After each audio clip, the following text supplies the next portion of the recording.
જ્યારે બધાએ ના કહ્યું ત્યારે તેણે કરી બતાવ્યું. નામ નેહા છે.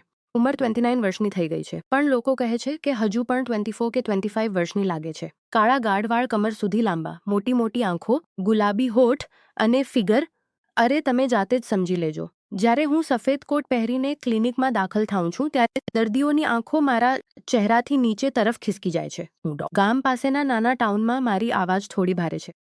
જ્યારે હું બોલતી વખતે હળવું હસું છું ત્યારે લોકો કહે છે કે દીદી તમારા હાસ્યમાં કંઈક અલગ જ મીઠાશ છે. બસ આ જ મીઠાશ મારી કહાણીનો પહેલો ચમચો છે. જો તમે ચાખશો તો મીઠું લાગશે, પણ જો ગળી જશો તો ગળામાં અટકી જશે. આજે સવારની વાત છે. હું ક્લિનિક ખોલીને અંદર બેઠી હતી. બહાર ધૂપ ચડી રહી હતી, પણ અંદર ખો ધીરે ઘૂમી રહ્યો હતો ત્યારે દરવાજો ખુલ્યો અને તે આવ્યો. તેનું નામ અર્જુન હતું. ઉંમર આશરે 32 વર્ષની, ખભા પહોળા ચહેરા પર હળવી દાઢી અને આંખો એવી કે જોતાં જ લાગતું કે તે કંઈક છુપાવી રાખ્યું છે. તેણે કહ્યું, ડૉક્ટર સાહેબા, મારી કમરમાં અજીબી ચુભન થઈ રહી છે. રાતભર સૂઈ શક્યો નથી. બેસો અર્જુન. પહેલાં કપડાં થોડા ઊંચા કરો, જોઉં ક્યાં તકલીફ છે. મેં દસ્તાના પહેર્યા અને તેની કમીજ ઊંકી રહ્યો હતો. મેં આંગળીઓ ધીરે ધીરે અને નરમાઈથી ફેરવી. તે શ્વાસ રોકીને બેઠો હતો. મેં પૂછ્યું, અહીં કહ્યું. હા દીદી, બિલકુલ ત્યાં જ. મેં હળવેથી દબાવ્યું તો તે કરાવ્યો. મેં કહ્યું, અર્જુન, તારી માંસપેશીઓ ખૂબ જ કડક છે. રોજ ટ્રેક્ટર ચલાવો છો ને? તેણે હસીને કહ્યું, હા દીદી. ખેતરમાં આખો દિવસ ઝૂકીને કામ કરું છું, પણ આજે એવું લાગે છે કે કોઈ મારી અંદરથી ખેંચી રહ્યું હોય. મેં વિચાર્યું કે અંદરથી ખેંચવું તો મારું પણ કામ છે, દુખાવો બહાર કાઢવાનું. હું થોડું તેલ લગાડીને માલિશ કરી દઈશ, દુખાવો તરત ભાગી જશે. તેણે કંઈ બોલ્યા વગર લેટ થઈ ગયો. મેં તેલની શીશી ખોલી. ગરમ તેલની સુગંધ આખા રૂમમાં ફેલાઈ ગઈ. મેં તેની કમર પર તેલ રેડ્યું અને ધીરે ધીરે જાણે રેશમી દોરો ખેંચી રહ્યો હોય તેમ મારી આંગળીઓ ફિસલાવી. તે આંખો બંધ કરીને લેટ્યો હતો. મેં પૂછ્યું, અર્જુન લગરીને લેટ્યો હતો? તેણે કહ્યું, ના દીદી, માં શોધી રહી છે. મેં હસીને કહ્યું, સારું, તો હજુ સુધી કોઈએ તને પકડ્યો નથી. તે શરમાઈ ગયો અને બોલ્યો, પકડનારી તો તમારા જેવી જોઈએ. મેં હાસ્ય રોકી લીધું, પણ દિલમાં હળવી ગુદગુદી થઈ ગઈ. માલિશ કરતાં કરતાં મેં તેની કમરની નીચે હાથ લઈ જઈને દબાવ્યો. તે ચોંકી ગયો અને બોલ્યો, દીદી થોડું નીચે. મેં કહ્યું, અરે દુખાવો તો અહીં સુધી ફેલાયો છે, ડરો નહીં. મારી આંગળીઓ તેની જાંઘના કિનારા સુધી પહોંચી ગઈ. તે શ્વાસ ઝડપથી ચલાવવા લાગ્યો. મેં વિચાર્યું કે આ તો હમણાંથી પરસેવો છૂટવા લાગ્યો. હવે મારી હથેળી તેની ત્વચા પર ગોળ ગોળ ફિસલી રહી હતી. તેણે, દીદી તમારો હાથ જાદુ કરે છે. મેં કહ્યું, જાદુ તો હજુ જાદુ કરે છે. પછી મેં કહ્યું, હવે પલટો. તે હિચકાયો. મેં કહ્યું, હવે પલટો. તે હિચકાયો. તેણે ધીરેથી પલટીને પડી ગયો. તેની આંખો મારી આંખોમાં હતી.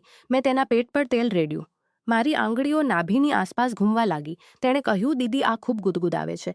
મેં હસીને કહ્યું, ગુદગુદીને દુખાવોને ભગાડવો છે. મારા હાથ નીચે તરફ સરકી રહ્યા હતા, બિલકુલ કિનારા પર.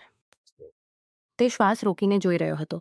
મેં કહ્યું, અર્જુન, તારી નસો ખૂબ ગૂંથાઈ જઈ પડશે. તેણે કહ્યું, સુલઝાવો દીદી, પૂરું સુલઝાવી દો.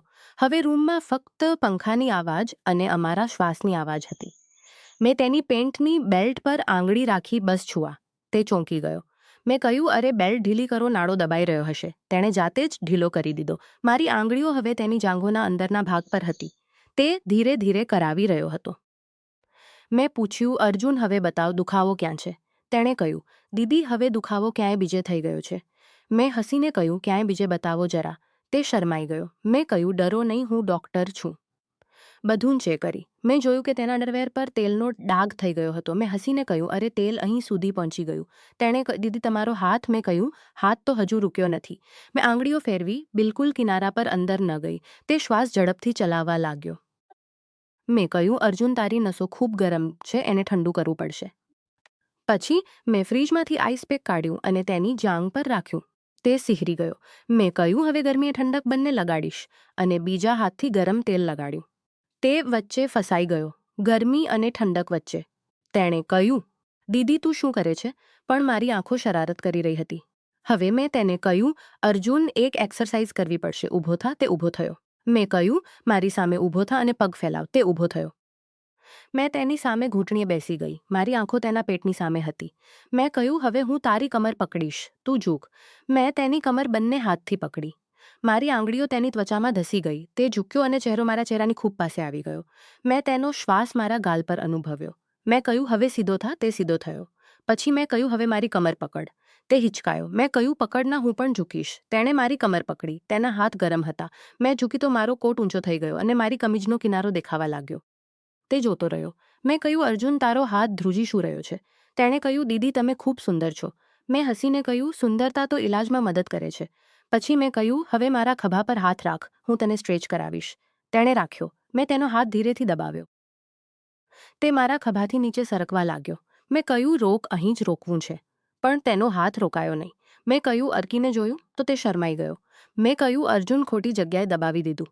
તેણે કહ્યું, સોરી દીદી. મેં મુસ્કુરાઈને કહ્યું, કોઈ વાતને ક્યારેક નસો ગૂંથાઈ જાય છે. પછી મેં તેને બેસાડ્યો અને હું તેની બાજુમાં બેસી ગઈ, બિલકુલ પાસે. મારી જાંઘ લખતી વખતે મારો હાથ તેના હાથ સાથે ટકરાતો રહ્યો. મેં કહ્યું, અર્જુન, આ દવા રાત્રે લગાડવાની છે. કોઈ લગાડશે? તેણે કહ્યું, એકલો છું દીદી. મેં કહ્યું, તો હું કાલે તારા ઘરે આવી જઈશ ને જાતે લગાડી દઈશ. તે ખુશ થઈ ગયો. મેં કહ્યું, પણ એક શરત છે, મમ્મીને કહી દેજે કે ડૉક્ટર આવી રહી છે, નહીંતર ગામવાળા શું કહેશે. તેણે કહ્યું. સાંજે હું તેના ઘરે ગઈ. તેની માએ દરવાજો ખોલ્યો અને બોલી, બેટી, તું તો ફરિશ્તા છે. હું અંદર ગઈ. અર્જુન રૂમમાં હતો. માં ચા બનાવવા ગઈ. મેં દરવાજો બંધ કર્યો. અર્જુન બિસ્તર પર લેટ્યો હતો. મેં કહ્યું, કપડાં ઉતાર. તેણે ઉતારવા લાગ્યો. મેં તેલ ગરમ કર્યું. આ વખતે મેં પોતાનો કોટ ઉતારી દીધો, ફક્ત ટોપ અને સ્કર્ટ પહેરી ઝૂકી. મારા વાળ તેના ચહેરા પર પડી રહ્યા હતા. મેં તેડ્યું અને મારી આંગળીઓ પડી રહ્યા હતા. મેં તેલ રેડ્યું અને મારી આંગળીઓ ફરીથી નાચવા લાગી. મેં કહ્યું, છતાં પણ આ પૂરો કોર્સ પૂરો કરવો પડશે. મેં તેની છાતી પર તેલમાં ગૂંથાઈ ગઈ. તે શ્વાસ ઝડપથી ચલાવવા લાગ્યો. મેં કહ્યું, અર્જુન, તારી ધડકન ખૂબ ઝડપી છે. તેણે કહ્યું, દીદી, તું પાસે છે ને? મેં હસીને કહ્યું, પાસે તો હું વધુ આવીશ. મેં તેના ઉપર વધુ ઝૂકી.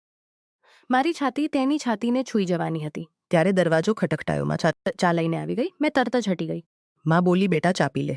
બેટી, તું લગ્ન શા માટે નથી કરતી? માએ પૂછ્યું. નેહાબેટ બેસીને ચા પીવા લાગ્યા. મેં કહ્યું, માજી, યોગ્ય છોકરો નથી મળ્યો. અર્જુન ચોરીથી મુસ્કુરાયો.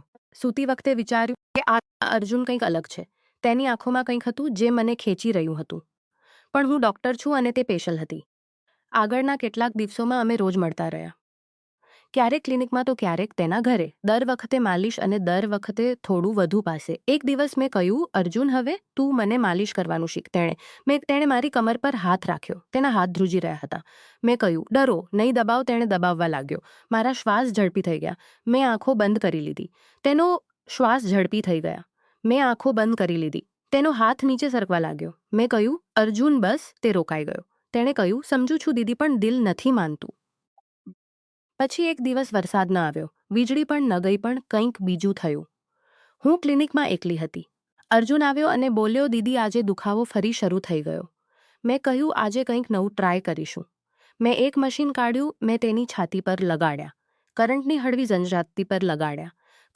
હળવી ઝંઝનાહટથી તે સિહરી ગયો. મેં કહ્યું, હવે જ મારી કમર પર લગાડ્યા. મેં મશીન ઓન કર્યું તો હળવો ઝટકો લાગ્યો. મેં ચીસ પાડી, આ અર્જુન. તે ડરી ગયો. મેં હસી પડી અને કહ્યું, મજાક કરી રહી છું, સારું લાગી રહ્યું છે. પછી અમે બંને હસવા લાગ્યા. મેં મશીન બંધ કર્યું. અમે આમને સામને હતા. મારી આંખો તેની આંખોમાં. મેં ધીરેથી કહ્યું, અર્જુન, તું મારા માટે શું છે? તેણે કહ્યું, દીદી, તું મારી બધું છે. મેં તેનો હાથ પકડ્યો. અમે ઇંચ દૂર હતા ત્યારે મારી જેબમાં ફોન વાગ્યો. અટી ગઈ. ફોન વાગ્યો હોસ્પિટલથી અને બોલી, ચાલો. તે પછી અમે બંને સમજી ગયા કે અમારી વચ્ચે કંઈક છે, પણ હજુ વખત નથી. મેં તેને દવાઓ આપી અને તે ઠીક થઈ ગયો. પણ હવે તે મારો મિત્ર બની ગયો. ક્યારેક આવે, ચા પીએ અને વાતો કરે. ગામવાળાને લાગતું કે ડૉક્ટર સાહેબાનો ખાસ પેશન્ટ છે. એક દિવસ તેણે કહ્યું, દીદી, હું લગ્ન કરવા માંગુ છું. મેં પૂછ્યું, કોની સાથે? તે શરમાઈ ગયો અને બોલ્યો, તું જાણે છે. મેં હસીને કહ્યું, તો મા સાથે બોલ. તેણે મા સાથે વાત કરી. પછી સગાઈ થઈ ગઈ. મારા ઘરે આવી અને મારી મા સાથે પક્કી થઈ ગઈ. લગ્નના દિવસે હું દુલ્હન બની અને તે દુલ્હા બનીને મંડપમાં આવ્યો. જ્યારે હું તેની પાસે બેઠી ત્યારે તેણે મારા કાનમાં કહ્યું, દીદી, આજે દુખાવો બિલકુલ નથી. મેં હસીને કહ્યું, હવે તો જિંદગીભર માલિશ કરીશ, બધું ભૂલી જા. લગ્નના ફેરા, જોડા, હાસ્ય, બધું ડસ્ટબિનમાં. હવે ફક્ત 30 સેકન્ડનો ટ્વિસ્ટ છે. તમારો શ્વાસ રોકી લો. મંડપમાં મેં અર્જુનના કાનમાં ફૂસફૂસાવ્યું, આજે દુખાવો નથી ને? તે મુસ્કુરાયો. પછી તેણે મારા કાનમાં કહ્યું, દીદી, દુખાવો તો તું છે. મેં હસી પડી. ત્યારે તેણે મારા હાથમાં એક પેનડ્રાઈવ ઠૂંસી અને બોલ્યો, ઘરે જઈને જોવું. લગ્ન ખતમ થયા પછી રાત્રે હનીમૂન સૂટમાં મેં લેપટોપ ખોલ્યો. પેનડ્રાઈવમાં એક ફોલ્ડર હતું, નેહા રિયલ. MP34 પ્લે કર્યું. સ્ક્રીન પર હું હતી. હા, હું જ, પણ તે 6 મહિના પહેલાંની વાત હતી. ક્લિનિકના બેઝમેન્ટમાં મેજ પર લેટેલી, મોં પર માસ્ક અને સામે ઊભો અર્જુન, પણ અર્જુન નહોતો. તેના હાથમાં સિરિંજ હતી. વિડીયોમાં મારી જ આવાજ આવી, ઓપરેશન શરૂ, subject memory transfer, donor Arjun, receiver clone body, ઉદ્દેશ્ય નેહાને મારીને તેની જગ્યા લેવી. મેં ચીસ પાડી કારણ કે વિડીયોમાં જૂની નેહા મરી નેહા એટલે હું ઊભી થઈ. અર્જુનની આંખો મારી આંખોમાં હતી. વિડીયો ખતમ થયો અને છેલ્લી લાઈન આવી કે હવે તું નેહા છે, હું અર્જુન છું, પણ અસલી અર્જુન તારી અંદર છે. દર રાત્રે જ્યારે તું સૂઈ જાય છે ત્યારે તે જાગે છે અને કહે છે કે દીદી હવે મારી વારી. મેં પોતાનું પેટ સ્પર્શ્યું તો અંદર કંઈક હલી ગયું. મિરરમાં જોયું તો મારી આંખો અર્જુનની હતી. ત્યારે દરવાજો ખુલ્યો અને અર્જુન અંદર આવ્યો. તેણે કહ્યું, સૂઈ ગઈ હતી દીદી?